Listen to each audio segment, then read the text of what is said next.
Internet, it's the Olive Dragon. So today's gonna be kind of a weird video, because I discovered that Windows 10 actually does have video editing software. I know, right? But it's not called like Movie Maker or, you know, Film Editor or any like film-related name. It's just called Photo. So I don't use the apps on the Windows 10 like default settings because I have other programs that I use that are better for my super basic internet needs.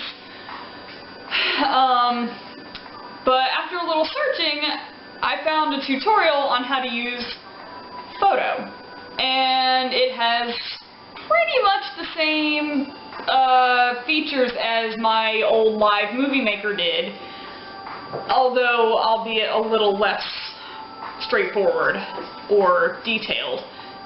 But it might work for my very basic needs here, at least until I can find something more like Movie Maker or better that I don't have to pay for.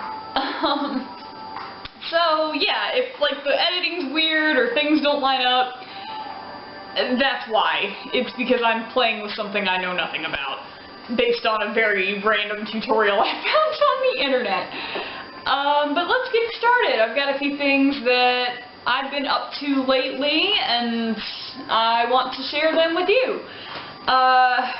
One, no shaky cam today, because I got a new tripod. I have my old one, I just don't know where it is, because I moved back to North Carolina from Virginia Beach, and I'll certainly get into that whole adventure, because I realized that that part of my life is just completely like MIA in terms of YouTubing or vlogging or anything that would be of interest to anyone.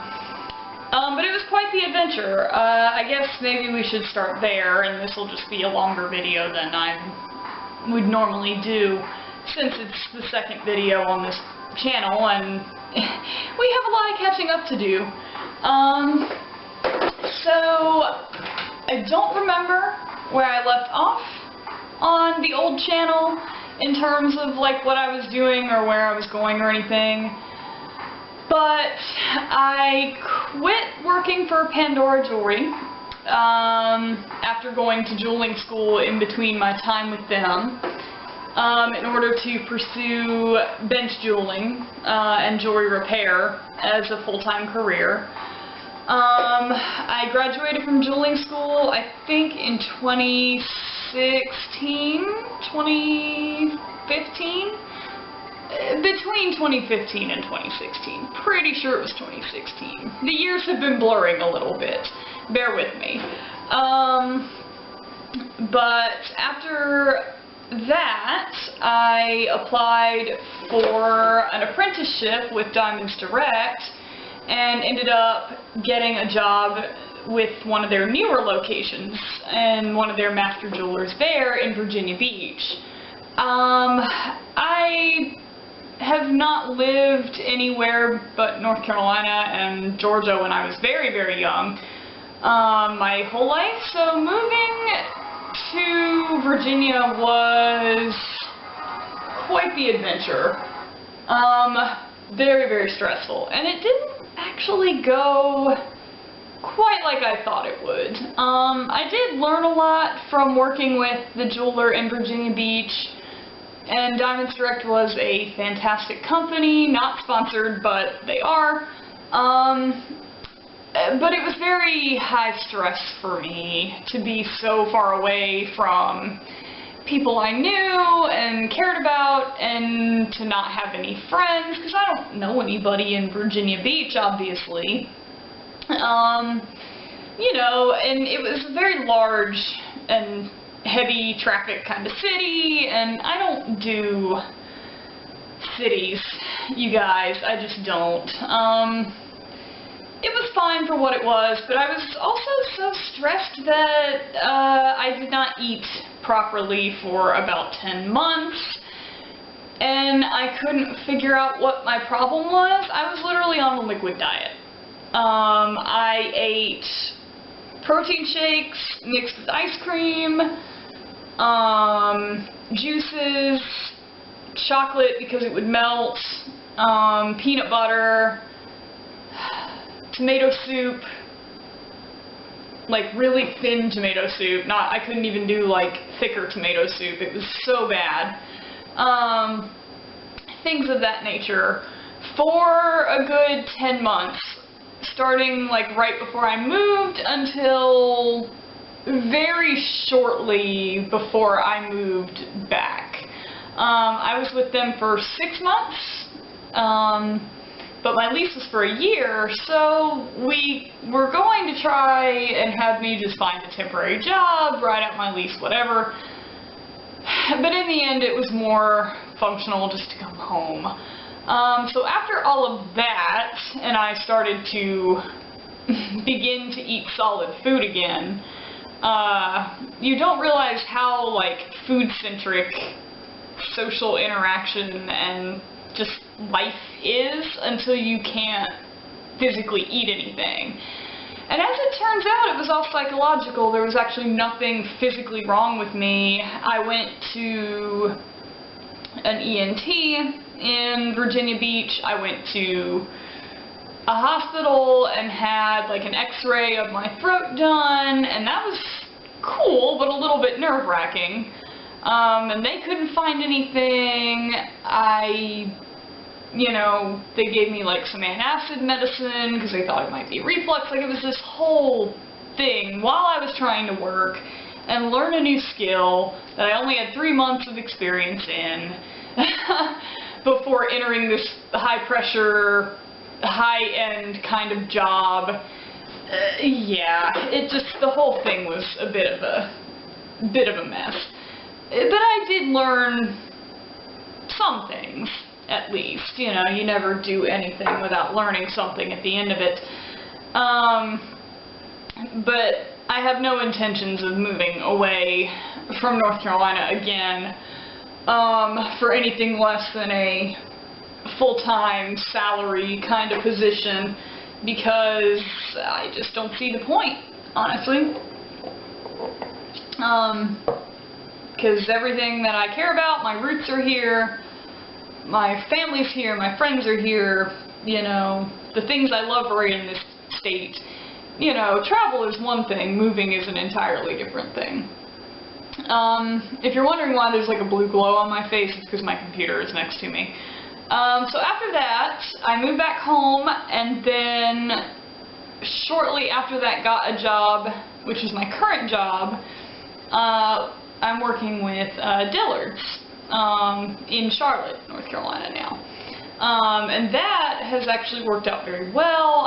I'm still doing jewelry, but I'm over the fine jewelry department there, which is a completely different experience from anything I've ever done. Like, I've done customer service and sales and that kind of thing. But working for a large department store is a new thing for me, but so far that has been very successful for me. So I'm in a much better place than I was this time the year before last. And I can eat food again, so I'm happy about that. And I'm currently living with my grandmother, which is why I'm in a totally different house. And keep, kind of helping her out, and it's working out very well because I still can't afford to get my own place without a roommate or anything. But that's a problem for future me, not current me.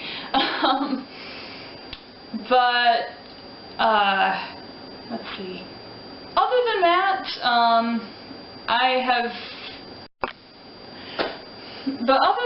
I've been kind of just working a lot. Like, work consumes most of my life. If any of you work retail, you know what I'm talking about. But I did go on a beach trip, as I mentioned in the last video, a couple of weeks ago, maybe 2 weeks ago, something like that, with all my friends to Topsail, North Carolina, and that was awesome. So hopefully I'll be able to do more of that in the future. And don't mind me. I also, something I've noticed, Halloween is coming, and for those of you not familiar, I'm an October child, and fall is my favorite season. Like, I live for October. It's the best month of the year for me. So naturally, I also live for Halloween. And it's September now, so the Halloween stuff is starting to arrive in all the stores and that kind of thing, and I'm getting hyped up and making my costume and, you know, all that amazing stuff that comes with the fall. But I've noticed, I noticed a week ago that the abandoned Toys R Us down the road from me is now going to be at least a temporary Halloween city store, and that made me so excited. So I went in there today, and it was a very strange feeling, because what they basically did is set up, like, you know, like store shelving around the area that they want to occupy in the store, and they took everything out of that space. This store was a big one. It was a combination Babies R Us, Toys R Us, so it's this huge building. But they're only in like a fourth of it. So their area is not all that big. But they're in the Babies R Us section, which is pretty funny to me. And I hope it's funny to you as well. And I'll add the pictures that I took of the inside of the store to the end of this video. But they didn't take any of the Toys R Us branding down when they left that store. And until about a week ago, the Toys R Us sign was still hanging on the outside of the store with a Halloween City banner just sort of like thrown over it. It's pretty amusing actually, but the sign is gone now on the outside. But everything else is still left. It looks like the only thing they took was maybe money and product. Because, like, all the big banners that say, like, Toys R Us and, like, you know, the aisle, the big banner circle things that say, like, infants and, you know, boys and girls and registry and guest services, like, those are all still there. And on the Toys R Us side, which you see when you walk in, but it's marked off as, like, employees only, but you can still see, like, right into it. I could walk into it if I wanted to, but I'd probably get yelled at. I kind of want to, though, because it's just fascinating. I love abandoned stuff, so this is, like, my favorite thing, to be able to go in there and look at all this. But all the Toys R Us branding is still on the walls, like at the ceilings, behind the counters and all. The register stands are all still in one piece, just kind of like chilling there on the other side that's not being occupied by Halloween City. The store shelves, everything is still basically as it was. So, I don't know, it's very odd because I've been shopping in, like, semi-abandoned places, more frequently, I feel like, lately. It's just weird because there's a department store in the mall, which the mall down the road from me is not doing all that great either. So it's kind of like shopping in an abandoned mall when you go there. But it was a very strange experience to be shopping there as well. One of the stores in particular is just, it's quiet, and there's like clothes all over the place because it's downsizing, and like, I don't know, and like the second floor is closed but the escalator's still there. It's just a weird sensation, and I can't be the only one who's been in a store like this that's you know, that's either like a repurposed store or something like that, I'm sure, especially with the way that malls are going these days. But, yeah, if y'all want to tell me about, like, your experiences just shopping in, like, semi-abandoned locations, I would love to hear about it, because I love this sort of stuff, I really do. Every, like, abandoned house on the road, I'm like, oh man, I wish I could just stop and, like, take pictures of it, because it's my thing. But other than that, what else have I been doing? I'm trying to get back into my artwork.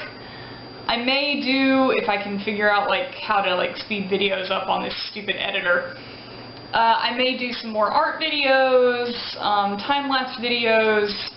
I might do some art tutorials or, like, painting tutorials, I'm thinking, because I was thinking that, like, everyone sees the final product with art, but generally they don't see the process or how long it takes and what all goes into making that final product. And for me, that's just as important as the thing you're trying to make overall.